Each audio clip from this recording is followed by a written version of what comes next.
কক্সবাজারে কোস্টগার্ডের অভিযানে দুটি অবৈধ আর্টিসানাল ট্রেনিং বোট, ট্রলিং জাল ও বিপুল পরিমাণ সামুদ্রিক মাছসহ ৩৪ জেলে আটক করেছে কোস্টগার্ড। শনিবার ৭ ফেব্রুয়ারি সকাল কোস্টগার্ড মিডিয়া কর্মকর্তা লেফটেন্যান্ট কমান্ডার সিয়াম উল হক এ তথ্য জানান। তিনি বলেন, গোপন সংবাদের ভিত্তিতে গত ৫ ফেব্রুয়ারি বৃহস্পতিবার দুপুর ২টা ও সন্ধ্যা ৬টায় কোস্টগার্ড জাহাজ জয় বাংলা কর্তৃক কক্সবাজার সংলগ্ন গভীর সমুদ্রে এলাকায় পৃথক দুটি বিশেষ অভিযান পরিচালনা করেন।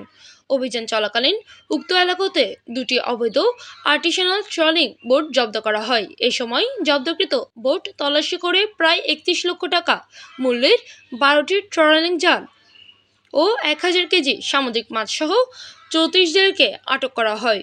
পরবর্তীতে চট্টগ্রামের সামুদ্রিক মৎস্য পরিদর্শক এর উপস্থিতিতে জব্দকৃত আর্টিসানাল ট্রলিং বোট হতে ট্রলিং সরঞ্জামাদি অপসারণ করানো হয় এবং মুচলেকা নিয়ে মালিকপক্ষের নিকট বোটটি হস্তান্তর করা হয়।